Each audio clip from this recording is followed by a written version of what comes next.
nights on CNN. Real news that shapes our Connect the world with Becky Anderson, Monday through Friday, only on CNN.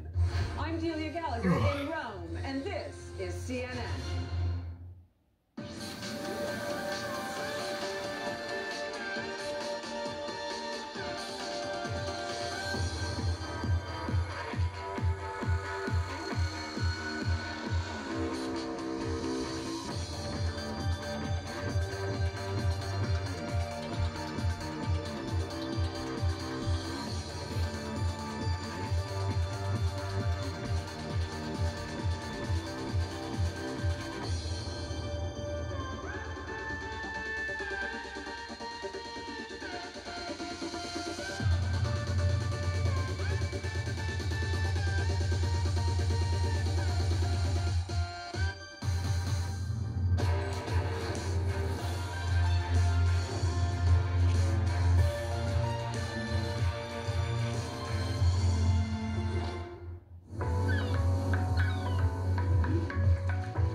Business is all about making connections.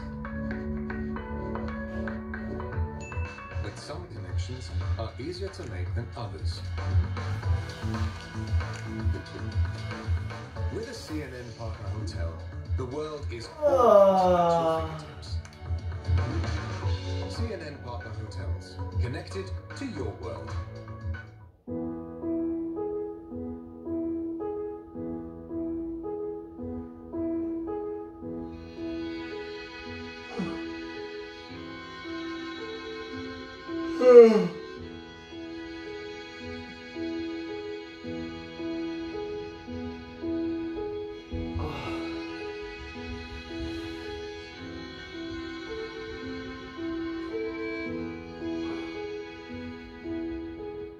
I'm Phil Black in Stockholm, and this is CNN. Time for my favorite time of the night. Giving it to CNN tonight with Don Lemon, the man who a single piece of fruit can define his entire identity. Hey Chris, nice job with that interview. I had his fiance on last night. I went to school on your interview.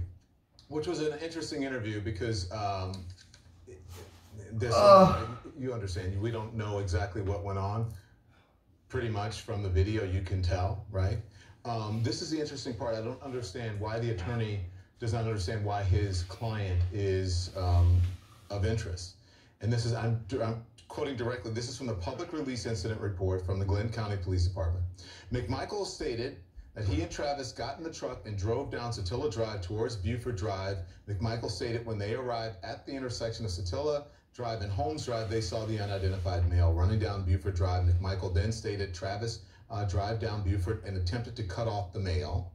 Stated the unidentified male turned around and began running back in the direction from which he came, and Roddy, in quotation marks, attempted to block him, which was unsuccessful, Michael stated when they jumped into the bed of the truck, and he and Travis continued to Holmes in an attempt to intercept him.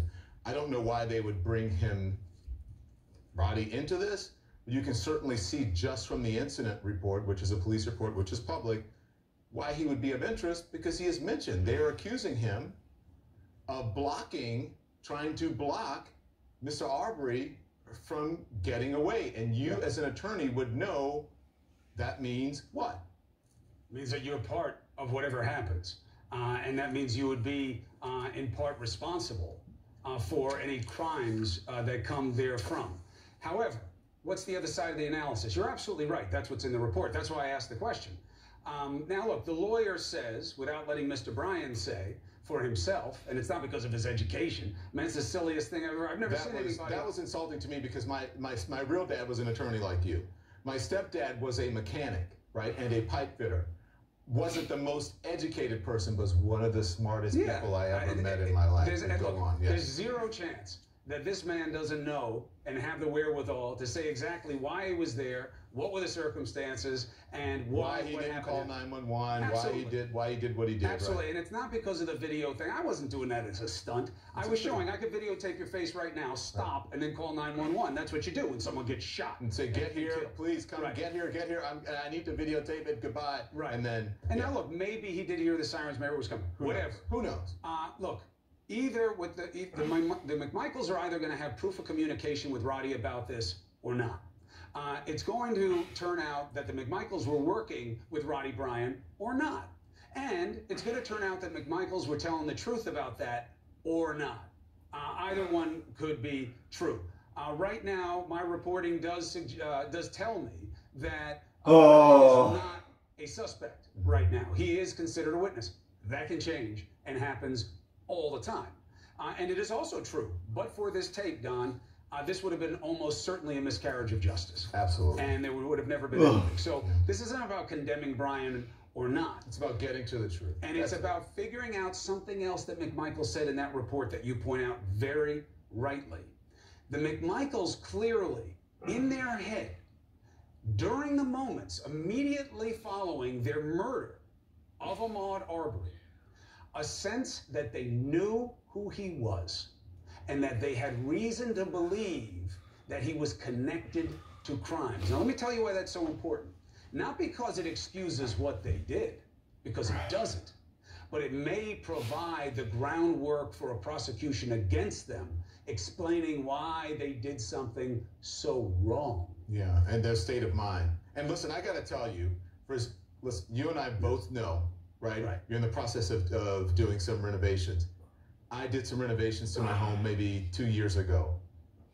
To be honest, in this, HGTV renovation, love it or list it society, people do that all the time. All the time. All the time. They walk on your property. When I would come home and it would be my neighbors. It would be someone driving by. Oh, what are you doing here? Such and such used to live here. I wonder what happened to this house. Who bought this house? What you guys are doing? I remember this house is modular. It came on trucks. They put it together. All kinds of things. Did I like it? No, but I knew that they're neighbors and nothing was ever stolen, but on and on. So, there's a whole lot here. Here's what we know. People can slow down that tape all they want and make it look as sinister as they want and loop it as much as they want. Do you see him take anything? No, but even if the guy's running down the street with a television in his hand, it's not a reason to be executed. It is absolutely correct. Yeah. And by the way, if you want to follow through the line of thinking, did you see him take anything? No. Did they find him with anything? No. Did they find him with a weapon? No. And even if they did, were they allowed to do this? That's what the prosecution is going to be about. Now, look, it is fair.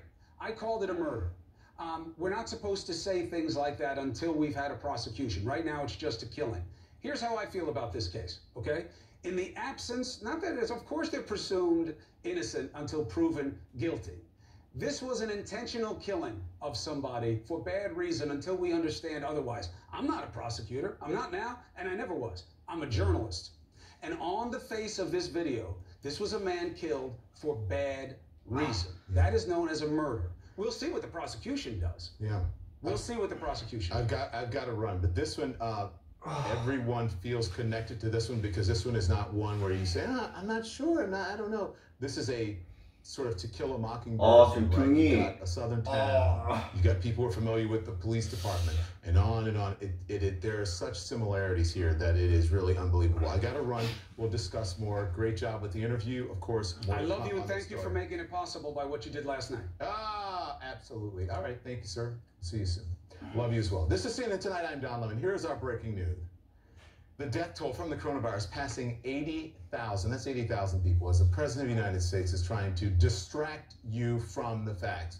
Trying to distract you from the fact that the coronavirus is not contained in this country. It's not even contained in the White House, where the Vice President's press secretary and one of the President's Oval Office valets have both tested positive.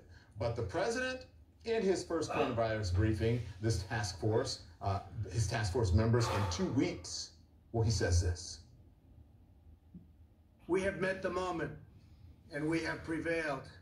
Americans do whatever it takes to find solutions, pioneer breakthroughs, and harness the energies we need to achieve a total victory.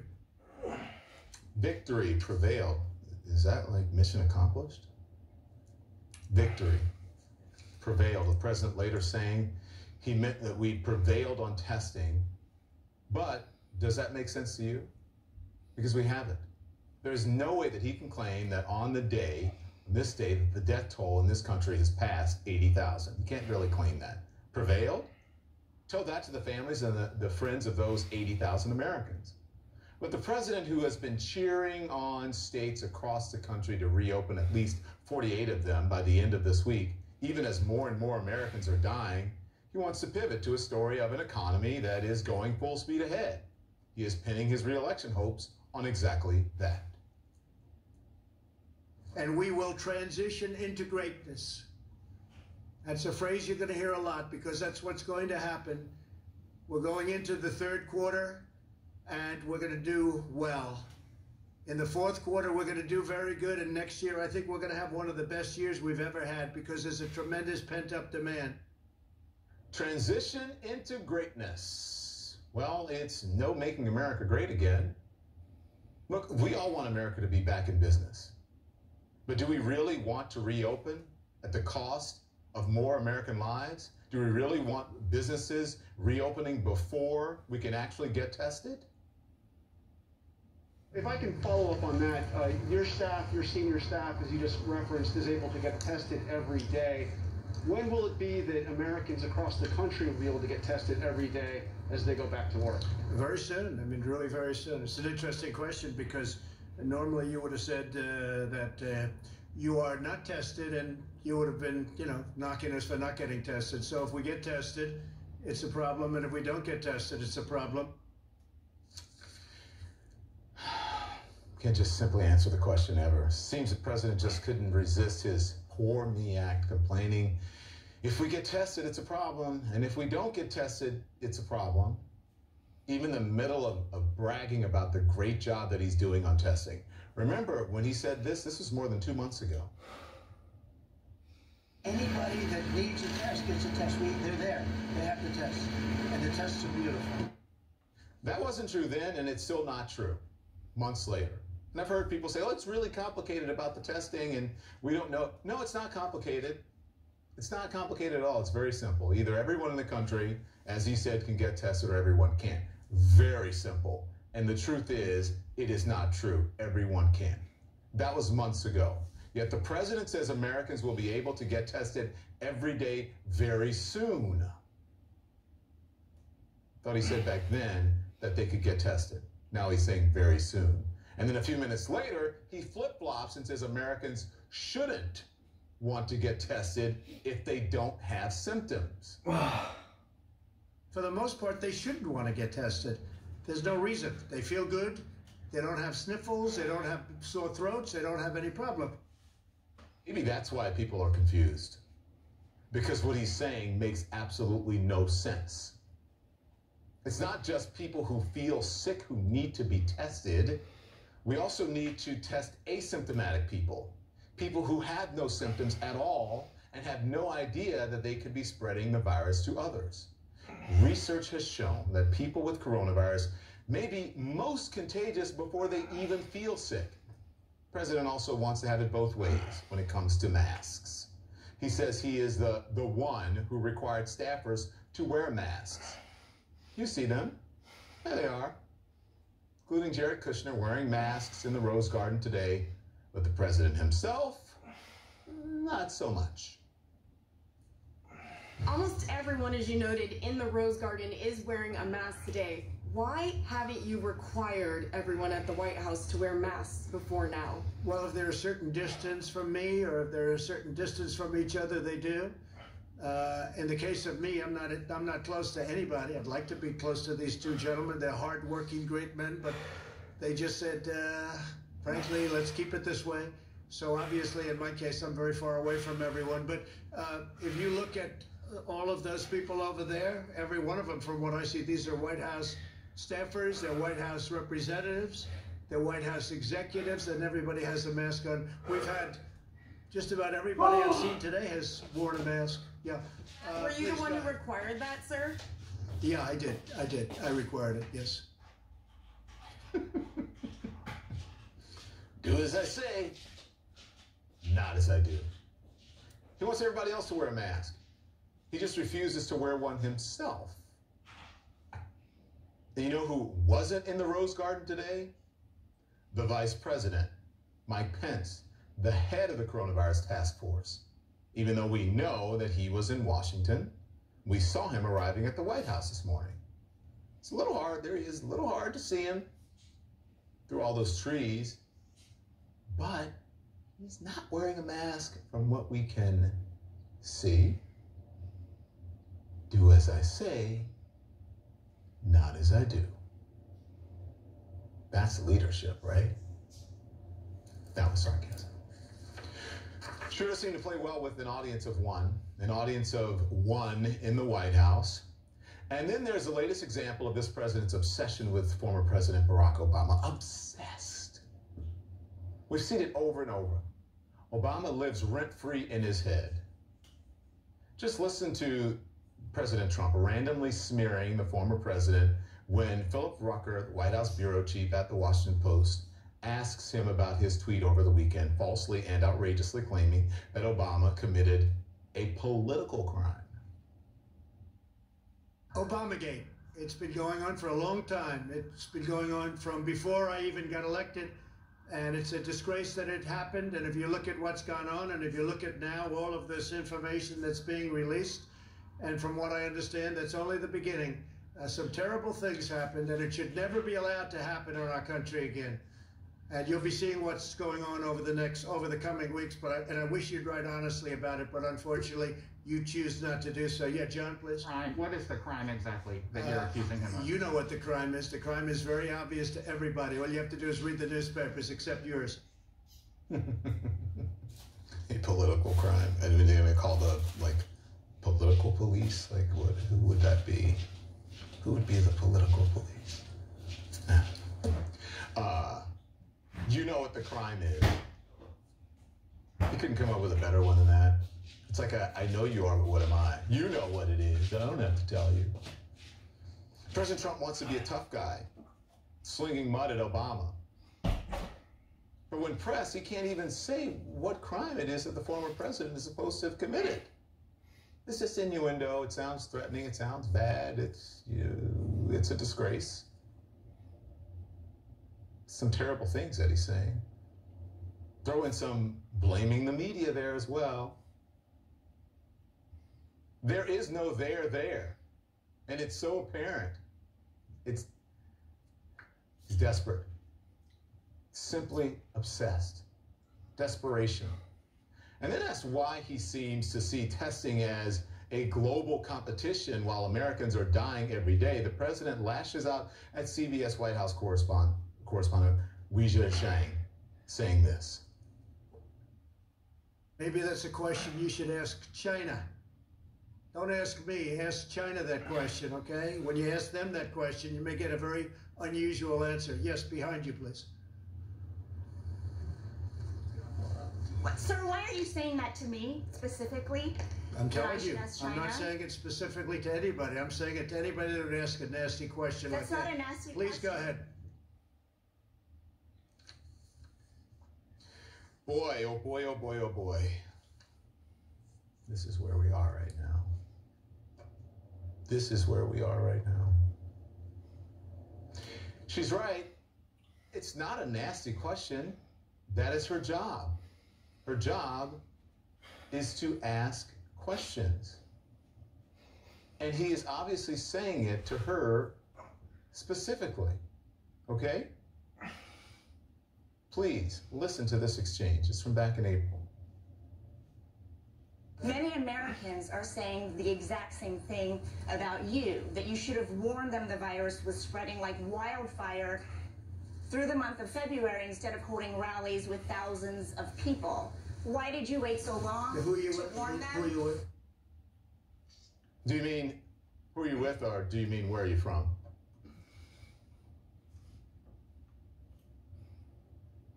Maybe you can give him the benefit of the doubt back then, but after the president got that dig about China, got in the dig about China today, I don't know. And it's not the first time that Weijia Zhang has heard something ugly like this. She tweeted back on March 17th that a White House official had referred to the coronavirus as, quote, Kung flu, right to her face. Nobody should be subjected to that kind of thing. 오늘은 일단 여기까지만 하겠습니다. Really nobody. No one. Nobody. Seeing as Caitlin Collins tried to let her colleague ask a follow-up question. It wasn't even like Caitlin, I'm sure she was making some great